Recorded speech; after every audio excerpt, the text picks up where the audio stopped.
ലോകത്തെ നശിപ്പിക്കാൻ റഷ്യ സൃഷ്ടിച്ച ആയുധമെന്നാണ് പാശ്ചാത്യ രാജ്യങ്ങൾ RS-28 സാത്താന് പറയുന്നത്. ഇത് എങ്ങനെ ഉപയോഗിക്കാമെന്നും ഇത് ഉപയോഗിച്ച് എന്തൊക്കെ ചെയ്യാം എന്നുള്ളതും അതിന്റെ പേരിലൂടെ തന്നെ മനസ്സിലാക്കാൻ സാധിക്കും. ഇപ്പോഴിതാ ഈ ഒരു ആയുധം റഷ്യയുടെ സൈന്യത്തിൽ ഉണ്ടെന്നുള്ള ചില വിവരങ്ങൾ പുറത്തു വന്നു.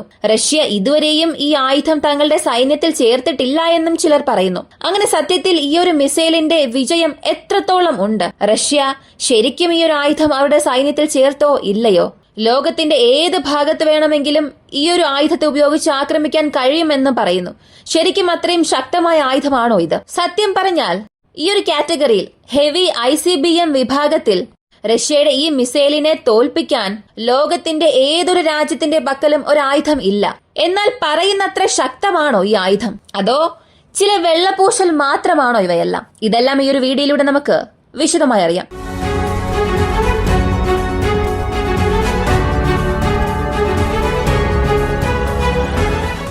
RS-28 Sarmat ICBM intercontinental ballistic missile. റഷ്യയ്ക്ക് ഇതിനകം തന്നെ ലോകത്തിലെ ഏത് മുക്കിലും മൂലയിലും ചെന്ന് ആക്രമിക്കാനുള്ള ആയുധമുണ്ട്.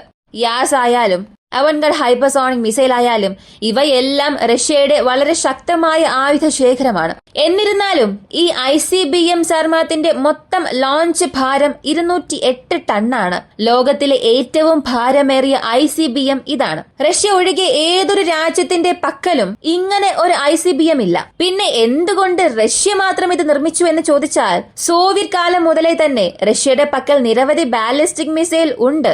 എന്നാൽ അവയെല്ലാം പഴയതാണ്. ആ മിസൈലുകളുടെ സർവീസ് കാലം കാലഹരണപ്പെട്ടു. 2010 ശേഷം ഈ മിസൈലുകൾ എല്ലാം മാറ്റി സ്ഥാപിക്കേണ്ട നിർബന്ധത്തിൽ റഷ്യ വന്നു. പിന്നീട് റഷ്യ നിരവധി നവീകരണങ്ങൾ നടത്തുകയും ഉപയോഗിക്കുകയും ചെയ്യുന്നുണ്ട്. ഈ മിസൈലുകൾക്കെല്ലാം പകരമായാണ് RS-28 സർമത്. ഈ ICBM സർമത്തിന്റെ മുൻ പതിപ്പുകളിൽ RS-24, RS-26 ഇവയെല്ലാം ഉണ്ട്. എന്നാൽ ഈ സാത്താൻ ഇപ്പോഴും ലോകത്തിലെ ഏറ്റവും ശക്തമായ ICBM ആണ്. അതിന് കാരണം അതിന്റെ റേഞ്ച് ആണ്. ഇതിന് 16,000 കിലോമീറ്റർ ദൂരം റേഞ്ച് ഉണ്ട്. ലോകത്തിലെ ഏത് ഭാഗത്തെയും ആക്രമിക്കാൻ ഇതിന് കഴിയും. എന്നാൽ ഈ ICBM സാർമത്തിനെ മാരകമാക്കുന്നത് ഇത് മാത്രം അല്ല. ഒരു സാധാരണ ICBM അല്ലെങ്കിൽ ബാലിസ്റ്റിക് മിസൈലിന് 6 MIRV വാർഹെഡുകളുണ്ട്. കൂടിപ്പോയാൽ 8 MIRV വാർഹെഡുകൾ ഉണ്ടായിരിക്കും. ഇതിലും കൂടുതൽ വാർഹെഡുകൾ ഏതൊരു രാജ്യത്തിന്റെ മിസൈലുകളിലും സ്ഥാപിച്ചിട്ടില്ല. എന്നാൽ ഈ സർമത് അതിൽ കുറഞ്ഞത് 16 വാർഹെഡെങ്കിലും ഉണ്ടായിരിക്കും. അവൻഗഡ് ഹൈപ്പർസോണിക് ഗ്ലൈഡ് വെഹിക്കിൾ വാർഹെഡ് ഉൾപ്പെടെ. അതിലും ഈ ICBM-ൽ ഈ 16 വാർഹെഡ്സിനെയും ആണവായുധം വെച്ച് ആം ചെയ്യുമെന്നുണ്ടെങ്കിൽ ഒരു രാജ്യത്തെ തന്നെ അല്ലെങ്കിൽ രാജ്യത്തിന്റെ മിക്ക പ്രധാനപ്പെട്ട സ്ഥലങ്ങളെയും ഈ ഒരു ICBM സ്ട്രൈക്കിനുള്ളിൽ നിർവീര്യമാക്കാൻ സാധിക്കും. ഒരു രാജ്യത്തെ തന്നെ അല്ലെങ്കിൽ രാജ്യത്തിന്റെ മിക്ക പ്രധാനപ്പെട്ട സ്ഥലങ്ങളെയും ഈ ഒരു മിസൈൽ സ്ട്രൈക്കിനുള്ളിൽ നിർവീര്യമാക്കാൻ സാധിക്കും. അതിനാലാണ് ഈ ICBM സർമത്തിനെ സാത്താൻ എന്ന് വിളിക്കുന്നത്. ഇതിന്റെ പ്രവർത്തനത്തെക്കുറിച്ച് അറിയുന്നതിന് മുൻപ് കുറച്ച് കാര്യങ്ങൾ വ്യക്തമാക്കേണ്ടതുണ്ട്. മീഡിയം റേഞ്ച് ബാലിസ്റ്റിക് മിസൈൽ ശരി, ICBM അതും ഓക്കെ. എന്നാൽ പലർക്കുമുള്ള ഒരു സംശയം, തുടക്കത്തിൽ അത് എനിക്കുമുണ്ടായിരുന്നു. ഹൈപ്പർസോണിക് ഗ്ലൈഡ് വെഹിക്കിൾ എന്ന ഒരു കോൺസെപ്റ്റ് ഉണ്ട്. MIRV multiple independent re entry vehicle, അങ്ങനെയും ഒരു കോൺസെപ്റ്റ് ഉണ്ട്. ഇതിനിടയിൽ MERV എന്ന ഒരു ടെക്നോളജി ഉണ്ട്. അതും ഏകദേശം ഒരു ഹൈപ്പർസോണിക് ഗ്ലൈഡ് വെഹിക്കിൾ പോലെയാണ്, പക്ഷെ ഇത് മറ്റൊന്നാണ്. ഇവയ്ക്കെല്ലാം എന്താണ് വ്യത്യാസം? ഒരു ഹൈപ്പർസോണിക് മിസൈലിനും ഒരു ബാലിസ്റ്റിക് മിസൈലിനും തമ്മിലുള്ള വ്യത്യാസം നമുക്കറിയാം. എന്നാൽ അതിന്റെ റീ എൻട്രി ഫേസിൽ അതിന്റെ ട്രജറ്ററി അത് മാറ്റും, പാത മാറ്റും. അതെങ്ങനെയാണ് മാറ്റുക? ഈ സംശയം പലർക്കും ഉണ്ടാകും. അതിനെക്കുറിച്ച് ആദ്യം വിശദമായി അറിയാം. ഇത് മനസ്സിലാക്കിയാൽ മാത്രമേ ബാലിസ്റ്റിക് മിസൈൽ എങ്ങനെ വർക്കാകുന്നു, ബാലിസ്റ്റിക് മിസൈലിൽ നിന്നും ഹൈപ്പർസോണിക് ഗ്ലൈഡ് വെഹിക്കിളിലേക്കുള്ള അതിന്റെ പാതയെ അതെങ്ങനെ മാറ്റുന്നു എന്നുള്ളത് മനസ്സിലാക്കാൻ കഴിയും. സാധാരണ ഒരു ബാലിസ്റ്റിക് മിസൈൽ എന്ന് പറഞ്ഞാൽ ലോഞ്ച് പാഡ് മുതൽ ടെർമിനൽ ഘട്ടം വരെയുള്ള ഒരു U ആകൃതി ആയിരിക്കും. അത് ലക്ഷ്യത്തിൽ എത്തുന്നത് വരെ അതൊരു പാരബോളിക് ഷേപ്പിലായിരിക്കും. ഇതിനെ ഇന്റർസെപ്റ്റ് ചെയ്യുക എന്നുള്ളതും വളരെ എളുപ്പമായ കാര്യമാണ്. സാധാരണ ഇതിൽ 3 ഫേസ് ഉണ്ട്: boost phase, glide phase, re entry phase. Boost phase എന്ന് പറഞ്ഞാൽ ഭൂമിയുടെ ഉപരിതലത്തിൽ നിന്നും ഈ മിസൈലിന്റെ അന്തരീക്ഷത്തിലേക്കുള്ള ബൂസ്റ്റ് ഘട്ടം. ഈ ബൂസ്റ്റ് ഘട്ടത്തിൽ ഒരു ഭൂഖണ്ഡത്തിൽ നിന്ന് മറ്റൊരു ഭൂഖണ്ഡത്തിലേക്ക് വിക്ഷേപിക്കുന്ന ICBM 400 കിലോമീറ്റർ ദൂരം വരെയും പോകും. ബൂസ്റ്റിൽ നിന്നും അടുത്ത് ഗ്ലൈഡ് ഫേസ് ആണ്. ഇതാണ് ഒരു ഭൂഖണ്ഡത്തിൽ നിന്നും മറ്റൊരു ഭൂഖണ്ഡത്തിലേക്ക് നീങ്ങുന്ന മിസൈലിന് വളരെ പ്രധാനപ്പെട്ട ഒരു ഘട്ടം. ഈ ഘട്ടത്തിലാണ് അത് എത്ര ദൂരം പോകണമെന്നുള്ളത് കുറഞ്ഞത് 70% അത് അച്ചീവ് ചെയ്യണം. കൂടുതൽ ഇന്റർസെപ്ഷൻ നടക്കുന്നതും ഈ ഒരു ഘട്ടത്തിലാണ്. താഡ്, പാട്രിയോട്ട് അല്ലെങ്കിൽ റഷ്യയുടെ S-400, റഷ്യയുടെ S-500 ഇവയെല്ലാം ഒരു ICBMനെ ഇന്റർസെപ്റ്റ് ചെയ്യുന്നത് ഈ ഒരു ഘട്ടത്തിലായിരിക്കും. ഇതിന്റെ കുറഞ്ഞ പക്ഷം ഉയരം 150 മുതൽ 400 കിലോമീറ്ററും കഴിയും. ഇതാണ് ഗ്ലൈഡ് ഫേസ്. അടുത്തത് ടെർമിനൽ ഫേസ്. ഈ ഘട്ടത്തിലാണ് ഒരു മിസൈലിൽ നിന്നും അതിന്റെ പേലോഡ് വിഭജിച്ചു വരുന്നത്. പേലോഡും വാർഹെഡും വ്യത്യസ്തമാണ്. ഒരു മിസൈലിനെ 3ആയി വിഭജിച്ചാൽ അതിന്റെ ബൂസ്റ്റർ ഫേസ് എന്നത് അതിനെ ഒരു പ്രത്യേക ഉയരത്തിലേക്ക് കൊണ്ടുവിടുന്നത് വരെ മാത്രമാണ്. അടുത്തത് അതിന്റെ ഗ്ലൈഡ് ഫേസ് ആണ്. ഈ ഫേസിൽ സ്വന്തം എഞ്ചിൻ ഉപയോഗിച്ച് തന്നെ അത് ചലിക്കാൻ തുടങ്ങും. ഇതിന് ബൂസ്റ്ററോ അധിക ഇന്ധനമോ ആവശ്യം ഇല്ല. ഈ ICBM അതിന്റെ എഞ്ചിൻ ഓൺ ചെയ്തുകൊണ്ട് നീങ്ങുകയും നാവിഗേറ്റ് ആവുകയും ചെയ്യും. അടുത്തതാണ് ടെർമിനൽ ഘട്ടം. ഈ ICBMന്റെ എല്ലാ വാർഹെഡുകളും പരസ്പരം ഘടിപ്പിച്ചിരിക്കും. ഓരോ വാർഹെഡും ഒരു അറയിൽ ഘടിപ്പിച്ചിരിക്കും. ഇതാണ് പേലോഡ്. യഥാർത്ഥത്തിൽ ഈ ഒരു ബാലിസ്റ്റിക് മിസൈൽസിന്റെ വാർഹെഡിന് പ്രത്യേക എഞ്ചിൻ ഇല്ല. സാധാരണ ബഹിരാകാശത്ത് നിന്നും ഒരു കല്ലെടുത്ത് താഴെ ഇടുകയാണെങ്കിൽ അത് ഭൂമിയുടെ ഗുരുത്വാകർഷണം കാരണം ഭൂമിയിലേക്ക് വരും.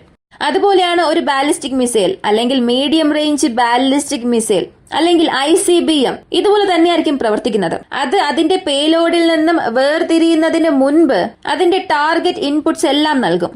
എവിടെ അത് ചെന്ന് ആക്രമിക്കണം, എത്ര ദൂരത്തിൽ അത് ഉണ്ട്, എത്ര ടാർഗറ്റ്സിൽ എത്ര വാർഹെഡ് ചെന്ന് ആക്രമിക്കണം എന്നുള്ള എല്ലാ ടാർഗറ്റും ഗ്രൗണ്ട് ബേസ്ഡ് ലൊക്കേഷൻസിൽ നിന്നും നൽകാൻ തുടങ്ങും. എങ്കിലും അതിന്റെ ഫ്ലൈറ്റ് പാത്തിൽ അവസാനമായി ഒരു തവണ ഒരു ഓൾട്ടറേഷൻ നൽകപ്പെടും.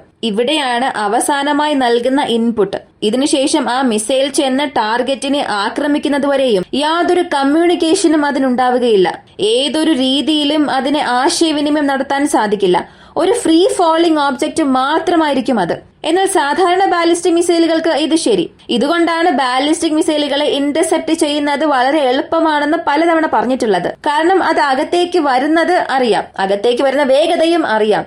അത് എങ്ങനെ ഇന്റർസെപ്റ്റ് ചെയ്യണം എന്നുള്ളത് സൂപ്പർ കമ്പ്യൂട്ടേഴ്സ് കണക്കാക്കുകയും ബൂസ്റ്റ് ഘട്ടത്തിൽ നിന്നും വേർപെടുത്തുന്നതിന് മുൻപ് തന്നെ അല്ലെങ്കിൽ ടെർമിനൽ ഘട്ടത്തിൽ ഭൂമിയുടെ അന്തരീക്ഷത്തിലേക്ക് പ്രവേശിക്കുമ്പോൾ തന്നെ ലോകത്തിലെ ഏതൊരു ഇന്റർസെപ്റ്റർ മിസൈലിനെ കൊണ്ടും അതിനെ തടസ്സപ്പെടുത്താൻ സാധിക്കും. പക്ഷേ ഇവിടെ എല്ലാം വ്യത്യസ്തപ്പെടുന്ന ഒരു കാരണമുണ്ട്. ഹൈപ്പർസോണിക് ഗ്ലൈഡ് വെഹിക്കിൾ എന്ന കോൺസെപ്റ്റ് അകത്തേക്ക് വരുമ്പോഴാണ്, MERV അകത്തേക്ക് വരുമ്പോഴാണ് ഈ കോൺസെപ്റ്റിൽ പൂർണ്ണമായി മാറ്റമുണ്ടാകുന്നത്. ഇപ്പോ ഗ്രൗണ്ട് ബേസ്ഡ് ഇന്റർസെപ്റ്റേഴ്സിനെ സംബന്ധിച്ച് ആ മിസൈലിനെ ഹിറ്റ് ടു കിൽ നേരിട്ട് ഈ അകത്തേക്ക് വരുന്ന മിസൈൽസ്, ഇപ്പോ ഗ്രൗണ്ട് ബേസ്ഡ് ഇന്റർസെപ്റ്റേഴ്സിനെ സംബന്ധിച്ച് ഒരു മിസൈലിനെ ഹിറ്റ് ടു കിൽ എന്ന കോൺസെപ്റ്റിലൂടെ നശിപ്പിക്കാം. അകത്തേക്ക് വരുന്ന ഈ ഒരു മിസൈലും ഇന്റർസെപ്റ്റർ മിസൈലും പരസ്പരം കൂട്ടിമുട്ടുകയും നശിപ്പിക്കുകയും മാത്രമാണ് ഒരേ ഒരു വഴി. ബാലിസ്റ്റിക് ഫ്രാഗ്മെന്റേഷൻ വാർഹെഡ് ഉപയോഗിക്കുക അല്ലെങ്കിൽ ഒരു സാധാരണ വിമാനത്തെ തടസ്സപ്പെടുത്തുന്നത് പോലെ ഒന്നും ഇവിടെ ചെയ്യാൻ സാധിക്കില്ല. അത് കാരണം യാതൊരു പ്രയോജനവും ഇല്ല. അപ്പോൾ ഇന്റർസെപ്റ്റർ മിസൈലുകൾ ഹിറ്റ് ടു കിൽ ചെയ്താൽ മാത്രമേ നിങ്ങൾക്ക് അതിനെ തടസ്സപ്പെടുത്താൻ സാധിക്കൂ. അതിനാൽ ഹൈപ്പർസോണിക് ഗ്ലൈഡ് വെഹിക്കിൾ വികസിപ്പിക്കുന്ന റഷ്യയിലെ ശാസ്ത്രജ്ഞന്മാർ അല്ലെങ്കിൽ ലോകത്തിലെ ഏത് രാജ്യത്തിലെ ശാസ്ത്രജ്ഞന്മാരായാലും അതിന്റെ ഫ്ലൈറ്റ് പാത്തിൽ ചില മാറ്റങ്ങൾ വരുത്തും. അതിന്റെ എയറോഡൈനാമിക്സിൽ ചില മാറ്റം വരുത്തും. ഈ മാറ്റം കാരണം എന്ത് സംഭവിക്കുമെന്ന് ചോദിച്ചാൽ, വാർഹെഡിന് ബാഹ്യമായ ത്രസ്റ്റ് ഉണ്ടാക്കാൻ കഴിയാത്തതിനാൽ അവർ ഫ്ലൈറ്റ് പാതയിലോ ബാഹ്യ ഘടനയിലോ ചെറിയ മാറ്റങ്ങൾ വരുത്തും. അതിന്റെ ചിറകുകൾ വികസിപ്പിക്കുക അല്ലെങ്കിൽ മുൻകൂട്ടി ആസൂത്രണം ചെയ്ത പാതയിൽ ടെർമിനലിൽ പ്രവേശിക്കുന്നതിന് മുൻപ് ചില മാറ്റങ്ങൾ വരുത്തും. ഇത് കാരണം ഈ മിസൈൽ എങ്ങനെ പ്രവർത്തിക്കുമെന്ന് ചോദിച്ചാൽ, സാധാരണ ഒരേ രേഖയിൽ ചെന്ന് ലക്ഷ്യത്തെ ആക്രമിക്കുന്ന ഒരു രീതിയാണെങ്കിൽ ഇവിടെ പതിയെ പതിയെ പാതയിൽ നിന്നും മാറും. ചെറിയ ചെറിയ വ്യതിയാനം സംഭവിക്കും. നേരായ നദിയുടെ പാത വഴിയിലെ ചെറിയ തടസ്സങ്ങൾ കാരണം അതിന്റെ പാത അത് മാറ്റും. സമാനമായ ഒരാശയമാണ് ഇവിടെയും. അത് ക്രമേണ അതിന്റെ പാതയിൽ നിന്നും അത് മാറും. ഒരുപാടൊന്നും ഡീവിയേറ്റ് ആകില്ല, ചെറുതായി മാത്രം. എന്നാൽ ഈ ചെറിയ മാറ്റങ്ങൾ കാരണം ഇന്റർസെപ്റ്റർ മിസൈലിന് അതിന്റെ ഹിറ്റ് ചെയ്യാൻ കഴിയില്ല. ഇപ്പൊ അകത്തേക്ക് ഒരു മിസൈൽ വരുന്നു, അതിനെ ഇന്റർസെപ്റ്റ് ചെയ്യാനായി ഇവർ ഒരു പോയിന്റ് ഫിക്സ് ചെയ്തിട്ടുണ്ടാകും. എന്നാൽ ഈ അകത്തേക്ക് വരുന്ന മിസൈൽ എന്തായിരിക്കും ചെയ്യുക? റഷ്യയുടെ ICBM തന്നെ എടുക്കാം. അത് മുൻകൂട്ടി നൽകിയിരിക്കുന്ന പാതയിൽ നിന്നും മറ്റൊരു പാതയിലേക്ക് നീങ്ങാൻ തുടങ്ങും. അതിന്റെ പാത മാറ്റാൻ തുടങ്ങും. അങ്ങനെയാകുമ്പോൾ ഇന്റർസെപ്റ്റർ മിസൈലിന് അതിനെ തടസ്സപ്പെടുത്താൻ സാധ്യതയില്ല. അവയ്ക്കത് കഴിയില്ല. അപ്പോ അകത്തേക്ക് വരുന്നത് ഏത് മിസൈൽ ആണെന്ന് ശത്രു രാജ്യങ്ങൾക്ക് ഒരു രീതിയിൽ ഊഹിക്കാൻ കഴിയും. അതേസമയം ഏത് ടാർഗറ്റിനെ അത് ചെന്ന് ആക്രമിക്കുമെന്നുള്ളത് ഊഹിക്കാൻ സാധിച്ചാൽ, കൂടാതെ ആ മിസൈൽ ലക്ഷ്യത്തിലെത്താൻ പോകുന്നു എന്നുള്ളതും അറിയാം. അപ്പോഴെങ്കിലും അതിനെ തടയാൻ കഴിയുമോ എന്ന് ചോദിച്ചാൽ 90% അതിന്റെ സാധ്യത ഇല്ല. കാരണം സാധാരണയായി ഒരു ICBMന്റെ ഇന്റർസെപ്ഷൻ റേഞ്ച് എന്നത് കുറഞ്ഞത് 80 കിലോമീറ്റർ ആണ്. 80 കിലോമീറ്റർ ആൾട്ടിറ്റ്യൂഡിലെങ്കിലും അത് ചെയ്താൽ മാത്രമേ അവർക്കതിനെ പ്രതിരോധിക്കാൻ കഴിയുകയുള്ളൂ. ഈ ഉയരം കുറയുന്തോറും ഇൻകമിംഗ് ടാർഗറ്റിന്റെ വേഗത 100 മടങ്ങ് വർദ്ധിക്കും. അവൻഗാഡോ ഹൈപ്പർസോണിക് ഗ്ലൈഡ് വെഹിക്കിളിന്റെ കൂടുതൽ വേഗത എന്നത് മാക് 27 ആണ്. മണിക്കൂറിൽ 30,000 കിലോമീറ്ററിലും അധികമാണ്. അതിനാൽ ഒരു ഇൻകമിംഗ് ടാർഗറ്റ് വരുമ്പോൾ, ഇത്ര വേഗത്തിൽ വരുമ്പോൾ ചുരുങ്ങിയ സമയത്തിനുള്ളിൽ ഇന്റർസെപ്റ്റർ മിസൈലിന് അതിനെ തടയാൻ കഴിയില്ല. അതിനാൽ ഇതുപോലെ ചെറിയ മാറ്റങ്ങൾ വരുത്തിയാൽ, അല്ലെങ്കിൽ അതിന്റെ പാതയെ ഒരേ നേർരേഖയിൽ തന്നെ അയക്കാതെ വരികയാണെങ്കിൽ ഇന്റർസെപ്റ്റർ മിസൈൽസിൽ നിന്നും ഇതിനെ രക്ഷപ്പെടുത്താൻ സാധിക്കും. ഇതിനെയാണ് ഹൈപ്പർസോണിക് ഗ്ലൈഡ് വെഹിക്കിൾ എന്ന് പറയുന്നത്. അതുപോലെ MIRV സാങ്കേതിക വിദ്യ എന്നും പറയുന്നത്. ഇപ്പോഴുള്ള മിസൈലുകളിൽ ഭൂരിഭാഗവും ഈയൊരു റേഞ്ച് വയ്ക്കാൻ ശ്രമിക്കുന്നുണ്ട്. എന്നാൽ മിസൈൽ വിജയകരമായി സംയോജിപ്പിച്ചത് റഷ്യ മാത്രമാണ്. അവർ മാത്രമേ അവകാശപ്പെട്ടിട്ടുള്ളൂ. ഇതാണ് സാത്താൻ വെപ്പൺസിന്റെ ലളിതമായ ഒരു പ്രവർത്തന രീതി. സാധാരണ ബാലിസ്റ്റിക് മിസൈൽ ആണെങ്കിൽ ആരും ഇതിനെ കണ്ട് ഇത്രത്തോളം ഭയപ്പെടില്ല. എന്നാൽ ബാലിസ്റ്റിക് മിസൈൽസിന്റെ വാർഹെഡിൽ തന്നെ പുതിയ സാങ്കേതിക വിദ്യ നൽകാൻ കഴിയുമെന്ന് പുറം ലോകത്തിന് കാണിക്കുമ്പോൾ അത് വളരെ മാരകമായ ഒന്നായി മാറും. ഈ മിസൈൽ ഇങ്ങനെയെല്ലാം വർക്കാകുന്നു, ഇതിന് ഇന്റർസെപ്റ്റ് ചെയ്യാൻ സാധിക്കില്ല, ഇതൊക്കെ കേൾക്കാൻ വളരെ രസകരമാണ്. പക്ഷെ ഇതിപ്പോഴും ഓപ്പറേഷണൽ യൂസിൽ അല്ല. ഇത് മാത്രമാണ് അമേരിക്ക, അല്ലെങ്കിൽ അമേരിക്കയുടെ സൗഹൃദ രാജ്യങ്ങൾക്ക് ഒരല്പം സമാധാനം നൽകുന്ന ഒരു കാര്യം. റഷ്യ ഇത് 2018 തന്നെ അവരുടെ സൈന്യത്തിൽ ചേർക്കാൻ ശ്രമിച്ചു. റഷ്യൻ പ്രസിഡന്റ് വ്ളാഡിമിർ പുടിൻ അത് പ്രഖ്യാപിച്ചു. എന്നാൽ ഇവർ നൽകിയ സമയപരിധി എന്നത് ഓരോ വർഷം വൈകി പോകുന്നു. 2024 സെപ്റ്റംബർ മാസം വീണ്ടും പരീക്ഷിച്ചു. പരീക്ഷണം വീണ്ടും പരാജയപ്പെട്ടു. ആ സാത്താൻ വെപ്പൺസ് ലോഞ്ച് ആയില്ല. അവസാന സമയത്ത് അതിന്റെ ലിക്വിഡ് പ്രൊപ്പലന്റിലെ സമ്മർദ്ദം കുറഞ്ഞതിനാൽ വിക്ഷേപണം വിജയകരമായില്ല. ഇപ്പോ റഷ്യയിൽ നിന്നും വീണ്ടും ഒരു അറിയിപ്പ് വന്നു. ഇതിലുള്ള എല്ലാ പിഴവുകളും ഞങ്ങൾ പരിഹരിച്ചു. എത്രയും പെട്ടെന്ന് ചർമ്മതായുധം അതിന്റെ യൂസേജിലേക്ക് വരും. ലോകത്തിൽ തന്നെ നിലയ്ക്കാത്ത ഒരു ആയുധമായി ഇത് മാറുമെന്നുള്ള ഒരു അറിയിപ്പ് നൽകി. അപ്പോ മറ്റ് ആയുധങ്ങൾക്കും ഇതിനും തമ്മിലുള്ള വ്യത്യാസം ഇവയൊക്കെയാണ്. ഇത് മാരകമാകാനുള്ള കാരണം ഇത് മാത്രമല്ല. ഈ ആയുധം വിക്ഷേപിച്ചാൽ, ഒരു രാജ്യത്തെ നേരിടാൻ ഇത് അയച്ചാൽ, ഇതിലുള്ള 16 വാർഹെഡ്സിൽ വെറും 8 വാർഹെഡ് പൊട്ടിത്തെറിച്ചാൽ മാത്രം മതി. ഹിരോഷിമ നാഗസാക്കി പോലെ കുറഞ്ഞത് 45 മടങ്ങ് കൂടുതൽ ഒരു നാശം ഈ ഒരു മിസൈലിന്റെ പകുതി വാർഹെഡ്സുകൾ പൊട്ടിത്തെറിച്ചാൽ തന്നെ സംഭവിക്കും. ഇതൊന്ന് ചിന്തിച്ചു നോക്കിയാൽ തന്നെ നിങ്ങൾക്ക് മനസ്സിലാകും ഇവ എത്രത്തോളം മാരകമാണെന്ന്. ഇപ്പോൾ വരെയും ഇത് ഉപയോഗത്തിൽ വന്നിട്ടില്ല എന്നുള്ളതും മനസ്സിൽ വയ്ക്കുക. ഒരു പക്ഷെ ഇതെല്ലാം ഉപയോഗത്തിൽ വന്നാൽ മേൽപ്പറഞ്ഞ കാര്യങ്ങളെല്ലാം യഥാർത്ഥത്തിൽ സംഭവിക്കാൻ തുടങ്ങും. ഈ ഒരു വീഡിയോയെ കുറിച്ചുള്ള നിങ്ങളുടെ അഭിപ്രായം കമന്റിൽ പറയുക. വീഡിയോ ഇഷ്ടമായാൽ ലൈക്ക് ചെയ്യുക, ഷെയർ ചെയ്യുക. നമ്മുടെ ചാനൽ ആദ്യമായി കാണുന്നവരാണെങ്കിൽ മറക്കാതെ സബ്സ്ക്രൈബ് ചെയ്ത് സപ്പോർട്ട് ചെയ്യുക. മറ്റൊരു വീഡിയോയുമായി വീണ്ടും കാണാം.